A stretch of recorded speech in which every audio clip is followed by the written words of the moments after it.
cantique sur la mort de Madame la Duchesse de Broglie.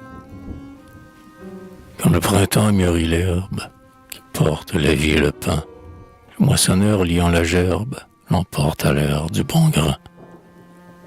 Il ne regarde pas si l'herbe qu'il enlève herdit encore au pied des jeunesses et des sèves. Aussi, sous les épis courbés en pavillon, quelques frêles oiseaux à qui l'ombre était douce, du soleil ou du vent s'abritaient sur la mousse, dans le nid caché du sillon. Que lui fait la fleur bleue ou blanche, qui, liée en faisceau doré, sur le bras qui l'emporte, penche, son front mort et décoloré. Portez les blonds épis sur mon air d'argile, faites jaillir le blé de la paille fragile. La fleur parfumera le froment de son miel, et broyé sous la meule où Dieu fait ses moutures, ce grain d'or deviendra la sainte nourriture que rompent les enfants du ciel. Seigneur, et si tu l'accueillis, au jour de sa félicité, cette femme qui multiplie ton nom dans sa postérité, en vain, dans le lit d'or dont ses jours étaient l'onde, on voyait resplendir l'eau limpide et profonde. En vain, sa chevelure à ses pieds ruisselait. En vain, un tendre enfant, dernier fruit de sa couche, ouvrait les bras à peine et s'essuyait la bouche, teint encore de son chastelet. Tu vois cette âme printanière, fructifiant avant l'été, répandre en don, comme en prière, son parfum de maturité. Et tu dis à la mort, ministre de ta grâce, laisse tomber sur elle un rayon de ma face, qu'elle sèche d'amour pour mes biens immortels. Et la mort t'obéit et t'apporte son âme, comme le vent lève une langue de flamme, de la flamme de tes autels. Oh Dieu, que ta loi nous est rude, que nos cœurs saignent de tes coups, quelle vide et quelle solitude fait cette absence autour de nous. Par quel amour jaloux, par quel cruel mystère, de tout ce qui l'ornait dépouilles-tu la terre. N'avons-nous pas besoin d'exemples et de flambeaux? Et pour que ton regard sans trop d'horreur s'y pose, Dieu saint, ne faut-il pas que quelques saintes roses te parfument ce vil tombeau? Elle était ce teint des collines que l'aurore semble attirer, que pour embaumer nos poitrines, nos lèvres venaient respirer. Dans cet air froid du monde infecté de nos vices, ses lèvres de corail étaient deux frais calices, d'où coulait ta parole en célestes accents. Combien de fois moi-même, embaumé de ses grâces, comme en sortant d'un temple, en sortant de ses traces, je sentis mon cœur plein d'encens. Oh, qui jamais s'approcha d'elle, sans éprouver sur son tourment, d'une brise surnaturelle, le divin rafraîchissement. Au timbre de sa voix, au jour de sa paupière, ami, qui ne sentit fondre son cœur de pierre, et ne dit en soi-même, en l'écoutant parler, ce que disait l'apôtre aux disciples incrédules. Ne sens-tu pas, mon cœur, quelque chose qui brûle, et qui demande à s'exhaler? Il était né un jour de largesse et de fête, d'une femme immortelle au verbe de prophète. Le génie et l'amour la conçurent d'un vœu. On sentait, à l'élan que retenait la règle, que sa mère l'avait couvé au nid de l'aigle, sous une poitrine de feu. Les palpitations de l'âme maternelle, au-delà du tombeau, se ressentaient en elle. Elle aimait les hauts lieux et le libre horizon. Un élan naturel l'emportait vers les cimes, où la création donne aux âmes sublimes les vertiges de la raison. Dès qu'un seul mot rompait le sceau de ses pensées, on les voyait monter vers le ciel élancé, jusqu'où monte au très haut la contemplation. Son œil avait l'éclair du feu sur une armure, et le son de sa voix vibrait comme un murmure des grandes harpes de Sion. Elle monte ainsi jusqu'où l'on perd de vue l'âme contemplative à son Dieu confondu, perçant avec la foi les voiles de la mort, et revenait, semblable à l'oiseau du déluge, rapporter un rameau de paix et de refuge aux faibles qui doutaient du bord. L'amour qui l'enlevait la ramenait au monde, non pas pour s'abreuver comme nous de son onde, non pas pour se nourrir du pain qu'il a levé, pour faire choisir parmi la graine amère à ses petits-enfants, dont elle était la mère, quelques tiges de sénévé. Ce grain qu'elle cherchait comme la poule gratte le froment ou le mil sur une terre ingrate, c'était, Seigneur, c'était les lettres de ta loi, c'était le sens caché dans les mots du Saint-Livre, dont le silence parle et dont l'esprit fait vivre ceux qui se nourrissent de foi. Au bruit du monde qui l'admire, et se pressait pour l'escorter, comme l'onde autour du navire, pour l'engloutir ou le porter.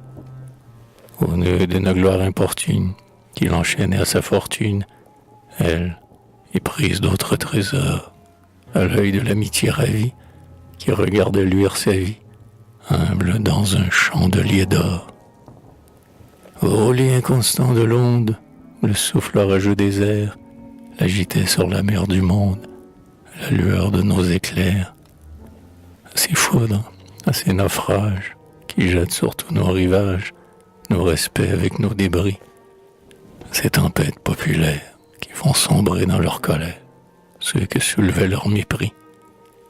Elle échappait rêveuse et tendre, par ce divin recueillement, qui fait silence pour entendre le vol de l'ange au firmament.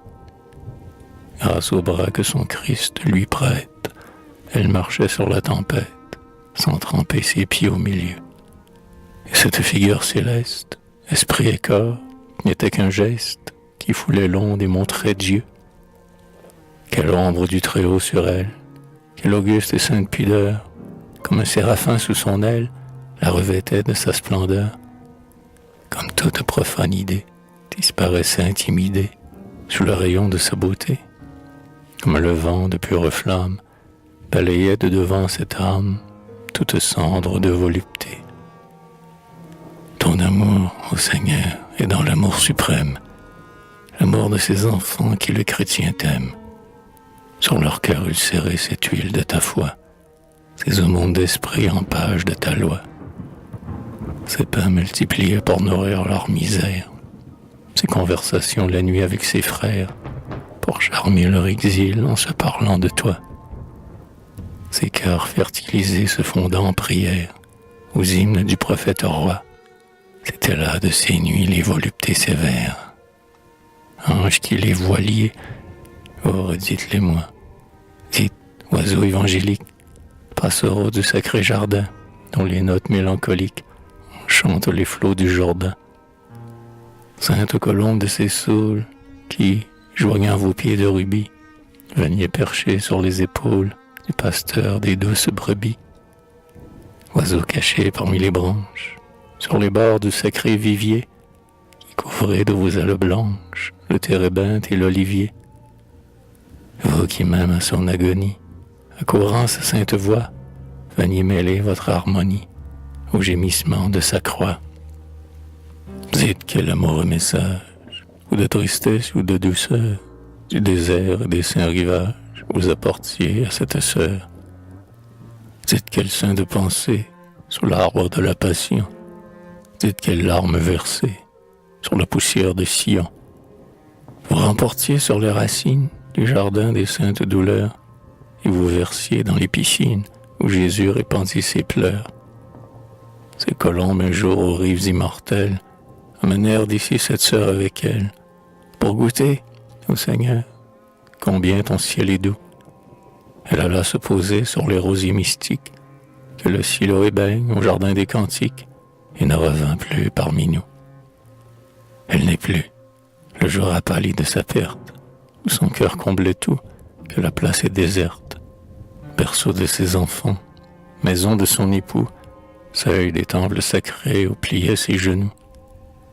Prison dont sa clé d'or écartait les verrous, porte des malheureux par son aumône ouverte, comment vous consolerez-vous? Mais nous, cœurs ténébreux dont la lampe est couverte, nous, ses amis, que ferons-nous? Remplirons-nous les deux du cri de nos alarmes? Nous inonderons-nous de cendres et de larmes? Répandrons-nous notre âme en lamentation, comme ceux qui n'ont pas l'espoir dans leur calice, et qui ne mêlent pas le sel des sacrifices à l'eau de leurs afflictions? Non, nos yeux souilleraient d'une tache profane de l'immortalité la robe diaphane. Pleurer la mort des saints, c'est la déshonorer, quand Dieu cueille son fruit mûr sur l'arbre de vie. À qui donc appartient la douleur ou l'envie? Qui donc a le droit de pleurer? Non, nous élargissons les ailes de notre âme. Pour aimer l'esprit pur, nous aimions la femme. Époux, enfant, ami, point de pleurs, point d'adieu. Celle dont ici-bas l'ombre s'est éclipsée devient pour nos esprits une sainte pensée, par qui notre âme monte à Dieu. Gloire à Dieu, grâce à la terre qui, s'ornant de si beaux dons, par un terrible mystère, te rend ceux que nous perdons. Gloire à ce morceau d'argile, où, dans une chair fragile, qu'anime un sacré levain, avec un souffle de vie, prêté un jour et ravi, tu fais un être divin. Frère, qu'elle sera belle, la société des saints, où va nous attirer celle qui vit encore dans nos seins. Où s'uniront dans la gloire, comme dans cette mémoire, génie, amour et beauté, ces trois sublimes images, tes plus parfaits ouvrages, symbolique trinité. Là, ces âmes fugitives, qui, sans se poser au sol, ne font, cherchant d'autres rives, qu'effleurer nos flots du vol. Là, ces natures célèbres, qui traversent nos ténèbres, en y jetant leur éclair. Là, ces enfants et ces femmes, toute cette fleur des âmes, qui laisse un parfum dans l'air. Vous y souriez ensemble, ceux qui cherchent vos pas, divins esprits que rassemble le cher souci d'ici-bas. J'y vois ta grâce, ô ma mère, et toi, goutte trop amère de mon calice de fiel, fleur à ma tige enlevée, et dans mon cœur retrouvé, qui donnait son nom au ciel. Apparition céleste, disparaissant tour à tour, qui d'en haut nous font les gestes, que fait l'amour à l'amour, tendresse ensevelie, sous tant de mélancolie, qu'un jour doit ressusciter, fait que notre nuit voit poindre. Oh, mourons pour les rejoindre, vivons pour les mériter. Un jour elle disait à celui qui la pleure, le monde n'a qu'un son, la gloire n'a qu'une heure. Suspendez votre harpe au pilier du saint lieu, mélodieux écho des accords prophétiques, chantez au jour nouveau les éternels cantiques. Que donc n'est-il pas toujours Dieu? Je lui jurai, Seigneur, de célébrer ta gloire, et le vent de la vie emporta ma mémoire, et le courant du monde effaça ses accents, et le foyer divin où ta flamme tressaille, dans mon cœur oublieux brûla l'herbe et la paille, au lieu de brûler ton encens. Et maintenant je viens, comme Marthe et Marie, qui portaient à Jésus l'encens de Samarie, et trouvèrent ses bras morts et crucifiés. Quitter au Seigneur mon denier sur ta tombe, et gémir tristement ce cantique qui tombe, comme une larme sur tes pieds.